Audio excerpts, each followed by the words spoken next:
en aire acondicionado y calefacción. Todas las marcas, todos los productos y sus repuestos con la mejor financiación. Isaías Goldman, el especialista. Bulnes, esquina Pringles, teléfono 589-0033. Centro Tomografía Computada Córdoba Sociedad Anónima. Instituto Ulton, líder en diagnóstico por imágenes. Primer instituto de cirugía ambulatoria mínimamente invasiva del interior del país. Avenida Vélez Arfiel 562, Córdoba, Argentina. Teléfono 0351-426-7700.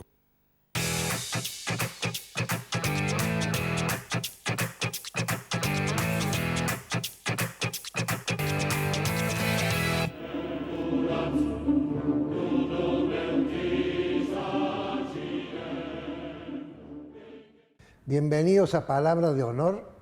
Esta vez estamos grabando en la Academia Nacional de Ciencias, que ayer cumplió 150 años y por tal motivo vino a dar una conferencia la astrofísica Gabriela González. Querida Gabriela, gracias por haber aceptado la invitación. Gracias por la invitación, encantada de estar aquí. Gabriela se ha incorporado a la Academia Nacional de Ciencias ayer, de Córdoba, y es miembro de la Academia Nacional de Ciencias de los Estados Unidos, entre otros títulos que tiene una lista tan larga que no la voy a decir. Gabriela es astrofísica, pertenece al equipo que detectó las ondas gravitacionales en el año 2015, por primera vez en la historia de la humanidad, un fenómeno físico que está a la altura de Newton o a la altura de Einstein. Eso es el proyecto, ¿cómo se llama? LIGO o LIGO, en donde que vos has sido el portavoz. Pero antes de hablar de este tema, quiero hablar de vos, Gabriela. Vos sos cordobesa. Soy cordobesa, criada, educada en Córdoba. ¿Dónde te educaste? Fui a la escuela primaria Luterano Concordia, en Alto Alberdi, y a la escuela secundaria Domingo Faustino Sarmiento, un bachillerato técnico en San Vicente. Era una premonición, Domingo Faustino Sarmiento, fundador de esta academia. Y luego, ¿te recibiste de qué y dónde? Y luego ingresé a la universidad, a lo que era en ese entonces el Instituto de Matemática, Astronomía y Física, ahora es la Facultad de Matemática, Astronomía, Física y Computación, y me recibí de licenciada en Física en el 88. Y de ahí te fuiste a Estados Unidos. Y en el 88 me casé y con mi marido Jorge Pulling, que también es físico, en el 89 fuimos a Estados Unidos. Y al llegar, hiciste un máster en Estados Unidos. Hice un máster y un doctorado en física. Bien, ese doctorado que hiciste en Estados Unidos, en la Universidad de Luisiana. En la Universidad de Syracuse, en el estado de Nueva York. Ah, de Nueva York, bien. Ahora estás en Luisiana. Ahora soy profesor en la Universidad de Luisiana. ¿Cómo te sentiste como exalumna de una facultad de Córdoba, Argentina, haciendo un doctorado en el estado de Nueva York? La verdad es que el principio, ese primer año fue uno de los años más difíciles de mi vida, porque fue un shock cultural, un shock de idioma, todo era distinto, todo era tremendo. Pero estudiando física yo tenía una formación obtenida aquí en la universidad que era comparable o mejor que todos mis compañeros. ¿Comparable o mejor que todos? Que la de todos mis compañeros. Me emociona lo que me estás diciendo, Gabriela. Realmente, sí. Y había compañeros de distintas partes del mundo. Exactamente, y era bastante comparable a la europea, pero mucho mejor que la americana. La educación en Estados Unidos, la educación universitaria, es más general, es más interdisciplinaria, pero menos especializada. Entonces yo de física y matemática sabía bastante más que todos mis compañeros. Es importante que tengamos presente eso. ¿Por qué? ¿Cuándo te gustó la matemática y por qué decidiste estudiar física? Bueno, en realidad siempre me gustó la matemática, me fue bien, mi mamá es profesora de matemáticas. Acá presente, así que la saludamos y la felicitamos. Y me imaginaba siendo profesora, siempre me imaginé siendo docente, pero en la escuela secundaria, como decía, era una escuela técnica, la especialidad que teníamos era en química, y estudiar, entender los átomos, las moléculas, los núcleos de los átomos, me hacía pensar que la física nuclear podía explicar los átomos y los átomos explican los elementos y los elementos explican las estrellas, es decir, todo el universo se explicaba con la física. Bueno, vos terminaste el doctorado, ¿tu doctorado fue en qué? Mi doctorado fue en física experimental, a pesar de que mi tesis de licenciatura aquí en Córdoba había sido en física teórica, en la teoría de la relatividad general de Einstein, pero en Estados Unidos, haciendo mi doctorado, descubrí este proyecto, LIGO, la investigación. Que era, bueno, ya había estado haciendo investigación en teoría, pero esto era una investigación distinta, era un proyecto experimental para medir algo que era fundamental al espacio-tiempo, fundamental Así a la que teoría de Einstein. No avancemos todavía. Así que vos en el mismo doctorado te vinculaste con este proyecto. Desde entonces, sí, desde bastante temprano cambié. Había empezado un proyecto de tesis en teoría y me cambié a este proyecto experimental con un director que se había unido a la Universidad de Siracusa, donde estaba yo, y desde entonces, desde el 92, he estado involucrada con este proyecto. Bien, este proyecto mide las longitudes de onda, es decir, medidas pequeñísimas, con instrumentos que miden 4 kilómetros de largo. ¿Por qué no explicas un poco eso?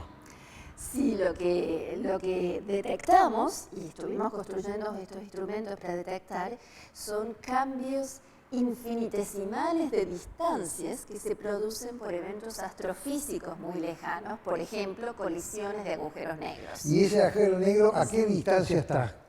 A miles de millones de años luz. Y ustedes lo que miden es la variación las variaciones micrométricas, de distancias que son infinitesimales. Medimos con láseres distancias de 4 kilómetros entre estrellas. Gabriela, disculpame, te tengo que hacer una pregunta.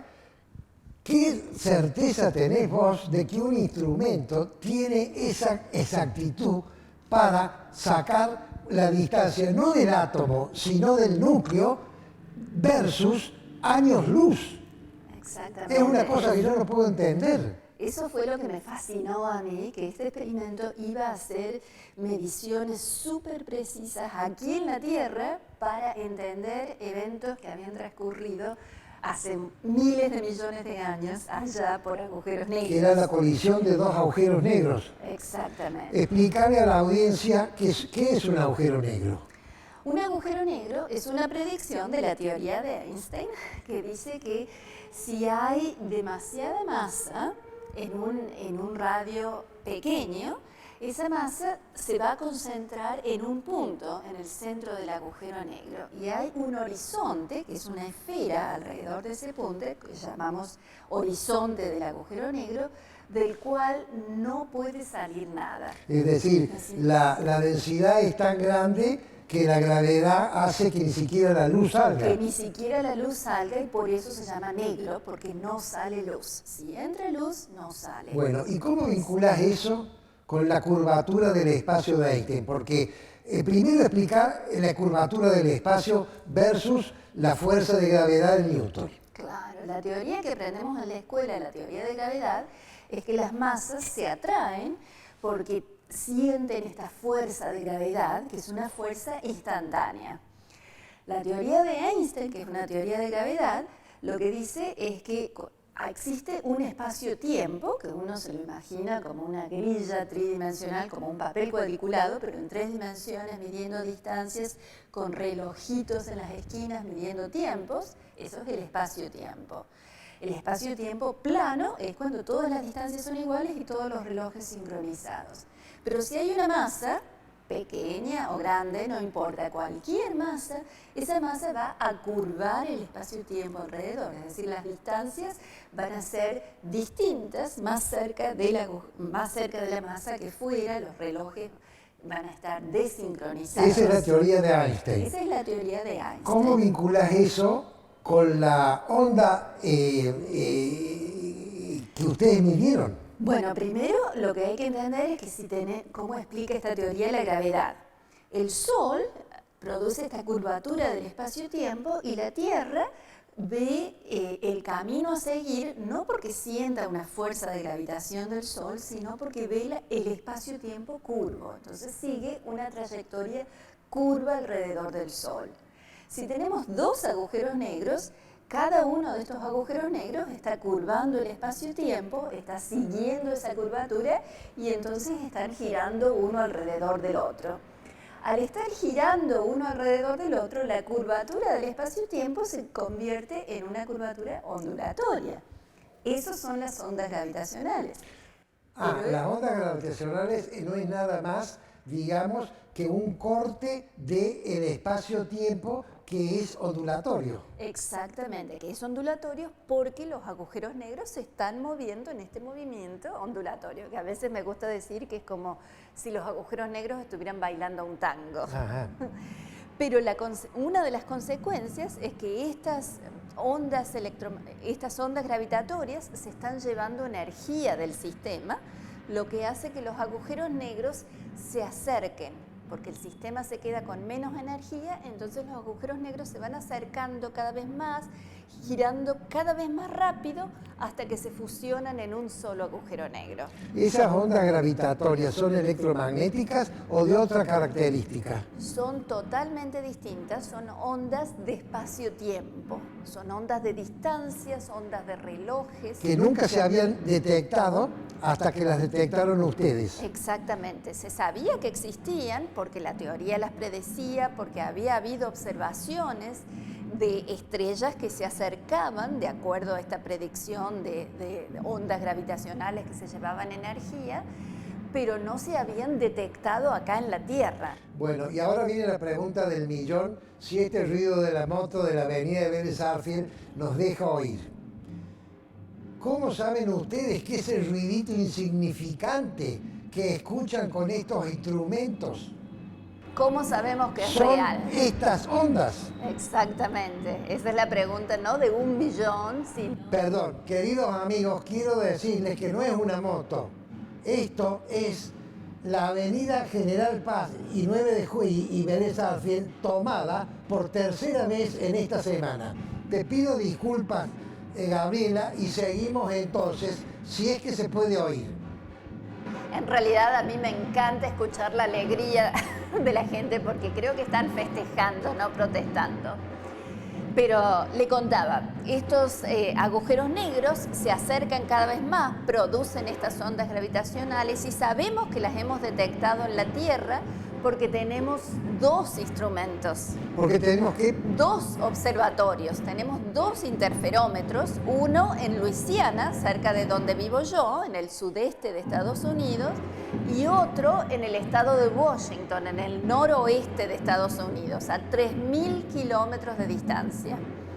Y en septiembre del 2015, hace 4 años, casi exactamente porque fue el 14 de septiembre, vimos una señal ondulatoria en estos instrumentos casi exactamente al mismo tiempo en estos dos observatorios, con 7 milisegundos de diferencia. Y eso fue lo que nos dio la pauta, el hecho de que existiera en coincidencia la señal en los dos observatorios.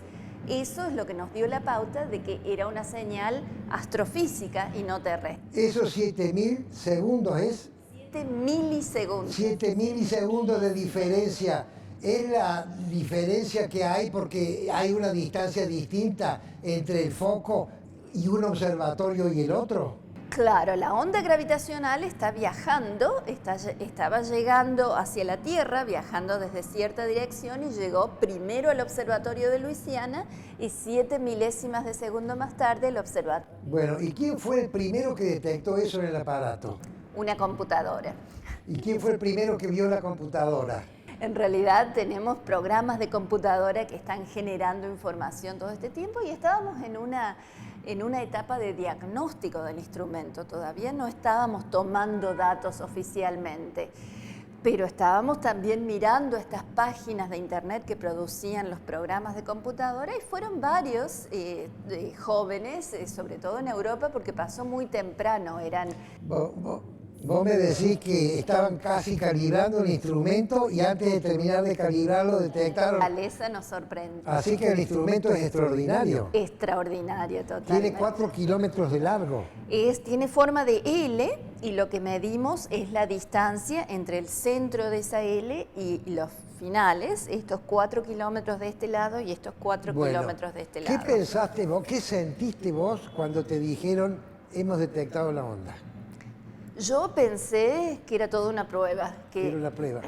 Porque habíamos estado calibrando el instrumento, empujando espejos para cambiar las distancias simulando ondas gravitacionales. Así que todos pensábamos que esto era una simulación, porque era una señal mucho más grande que el ruido, era una señal que había pasado en los 2 observatorios con mucha amplitud. Todavía hemos detectado ahora docenas de señales y esta todavía tiene el récord de mayor amplitud, la primera.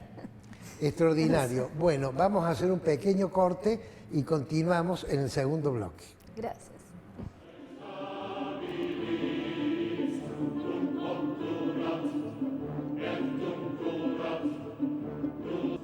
Isaías Goldman, el especialista en aire acondicionado y calefacción. Todas las marcas, todos los productos y sus repuestos con la mejor financiación. Isaías Goldman, el especialista. Bulnes, esquina Pringles, teléfono 589-0033. Centro Tomografía Computada Córdoba Sociedad Anónima. Instituto Ulton, líder en diagnóstico por imágenes. Primer instituto de cirugía ambulatoria mínimamente invasiva del interior del país. Avenida Vélez Arfiel 562, Córdoba, Argentina. Teléfono 0351-426-7700.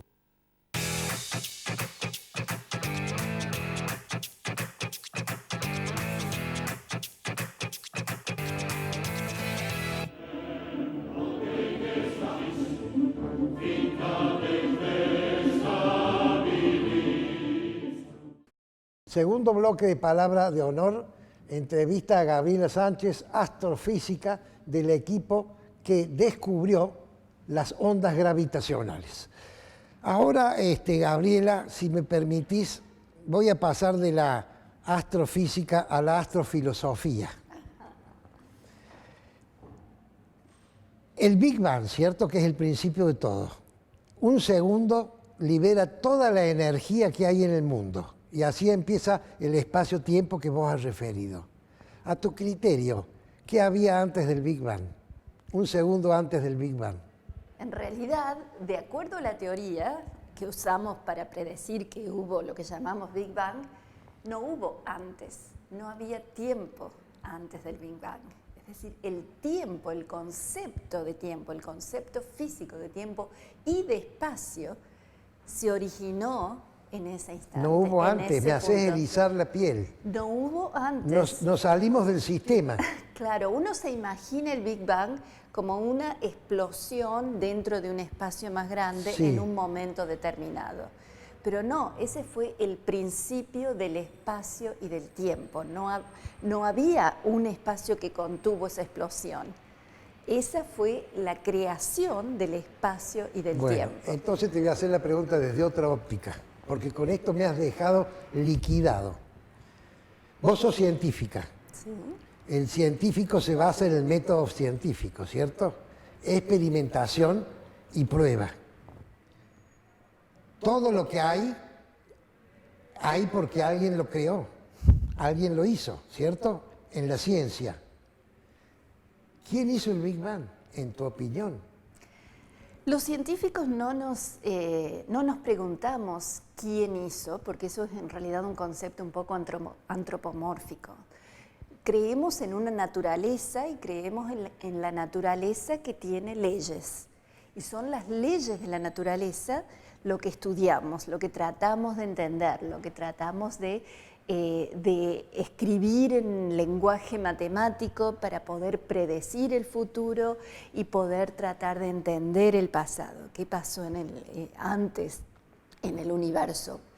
Pero en realidad, y hablábamos del Big Bang, estas teorías que usamos, estas teorías matemáticas que usamos, que predicen que hubo este Big Bang, también dejan de ser válidas en ese instante del Big Bang.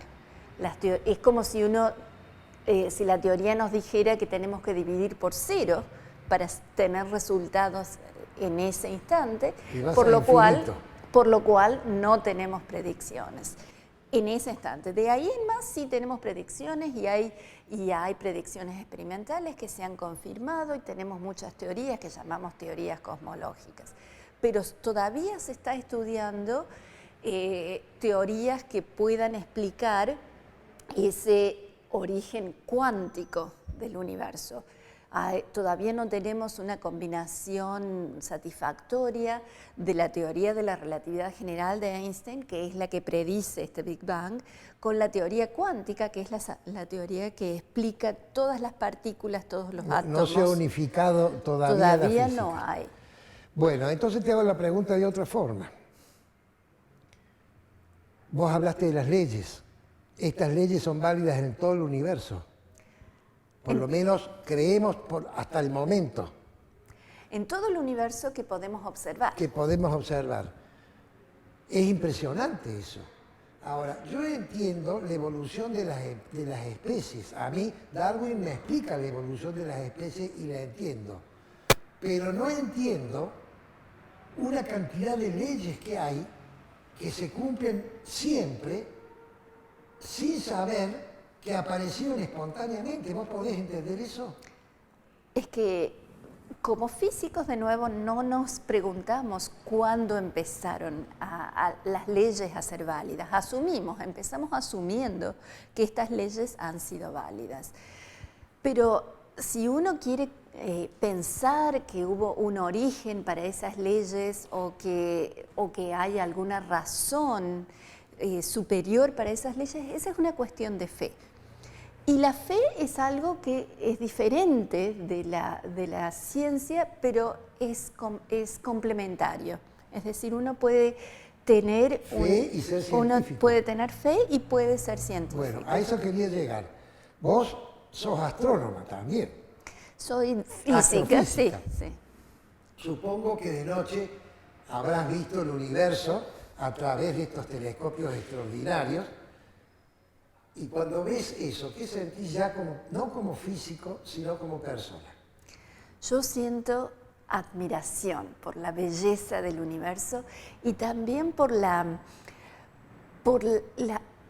humanidad que tenemos. Sentir que estas neuronas, que estas células se conectan para que podamos apreciar la belleza de la naturaleza, pero también apreciar la belleza del arte, crear explicaciones del mundo natural, que es lo que hacemos con la física, que nos parecen leyes maravillosas. Eso es lo que me emociona. Ahora, ¿qué es más razonable o lógico pensar? ¿Que esto lo creó un creador? ¿O que antes del Big Bang había otro Big Bang que se convirtió en Big Crunch y después en Big Bang y la teoría de las cuerdas y que esto nunca empezó y nunca va a terminar? ¿Cuál de las dos explicaciones te gustan más a vos, como Gabriela González? No son explicaciones alternativas, uno puede creer en las dos explicaciones. Como digo, una es cuestión de fe, otra es teorías matemáticas, teorías científicas. Como científica, esa no es mi área, así que no son esas las preguntas que me hago. Pero sí admiro la belleza del universo. ¿Qué pasa cuando este universo que se expanda tanto que la densidad pasa prácticamente cero? En realidad, las predicciones sobre el futuro del universo son un poco tristes, pero son tan lejanas que no nos preocupan. Que en realidad no nos preocupan, pero sí, en principio el universo se expande cada vez más, esa expansión se está acelerando y eso no lo entendemos muy bien, hay muchas cosas que todavía no entendemos. No es porque ya no es fuerza de gravedad, sino las ondas gravitacionales tienen menos injerencia. No, esto no tiene que ver con ondas gravitacionales, en realidad pensábamos que esta expansión del universo se tenía que estar enlenteciendo por la fuerza de gravedad, pero el hecho de que hemos observado que se está acelerando implica que hay un cierto tipo de energía que está haciendo esta aceleración que no conocemos. La llamamos energía oscura porque no tenemos mejor explicación. Que creemos que en cantidad es mayor que la otra energía. Mucha más. Es decir, hay mucho más de lo que no se ve que de lo que se ve. A lo que se está refiriendo no es tanto la energía oscura, sino a la materia oscura, que también sabemos. Es decir, no tenemos que ser tan presuntuosos entonces. Exactamente. Bueno, hay muchas cosas que no entendemos todavía. Gabriela, ahora viene la pregunta más importante de todas. Vos ves este universo y ves estas leyes y ves estos sistemas solares y galaxias, que debe haber miles de mundos con posibilidades de tener vida parecida a la de el planeta Tierra. ¿Cuál es tu presunción personal sobre si hay o no vida extra sistema solar? Yo creo que probabilísticamente se puede calcular que existen, es muy probable, y yo estoy convencida de que existe vida en muchísimos otros planetas, en muchísimos otros sistemas solares, y esto se está convirtiendo. Se han encontrado ya muchos soles, muchos planetas, algunos parecidos a la Tierra. Hace unos días se anunció que en uno de esos planetas hay agua. Se ha encontrado agua. Ahora, esa vida... Te la complico más. Yo hablo de vida inteligente similar a la humana. ¿También crees que debe haber? Yo creo que sí. Diferente, por supuesto, porque las condiciones han sido diferentes, pero lo que llamamos inteligente es entender lo que pasa. Y yo creo que eso es una consecuencia de vida casi en cualquier lugar. Sería el último capítulo. Lo que es a veces un poco triste pensar es que todos estos mundos están tan lejos que no nos vamos a poder comunicar debido a esta velocidad máxima universal, que es la velocidad de la luz. Salvo que haya agujeros de gusano, como dicen las películas. Que por ahora es ciencia ficción. Porque si no vamos a tener vidas independientes. Exactamente. Bueno, ¿cómo sigue ahora? Ya han descubierto las ondas, ¿cierto? Ya las han publicitado. ¿Cómo sigue tu carrera? Es que el objetivo nuestro no era descubrir ondas gravitacionales, era usar ondas gravitacionales para entender el universo. Nos gusta decir para escuchar el universo. Usamos ondas electromagnéticas, luz, para ver el universo. Decimos que nos gusta, usamos ondas gravitacionales para escuchar el universo. Es como haberle puesto sonido al cine mudo. Y eso hemos estado haciendo. Como decía, hemos ya detectado docenas de ondas gravitacionales producidas por agujeros negros. Hemos detectado una onda gravitacional producida por una colisión de estrellas de neutrones que produjo también ondas electromagnéticas, y ha sido uno de los descubrimientos más grandes en astronomía moderna. Es decir, esto no ha terminado, sino que está empezando. Está recién empezando. Bueno, Gabriela, me queda un minuto, me dice el pollo, que me roba tiempo. En ese minuto, ¿qué le dirías vos a los cordobeses que estamos en Córdoba, desde Luisiana, con la experiencia que has tenido? Mirá a la cámara y decíselo. Que sigan siendo curiosos. La curiosidad y seguir la pasión que uno encuentre dentro de uno para encontrar, satisfacer la curiosidad que tenemos desde chicos, pero seguirla teniendo de grandes es la mejor manera de vivir. Bueno, Gabriela González, astrofísica, perteneciente al equipo que detectó las ondas gravitacionales. Te agradezco muchísimo esta entrevista que me has concedido. Muchas gracias y nos veremos en tu próximo viaje. Muchísimas gracias. Es palabra de honor.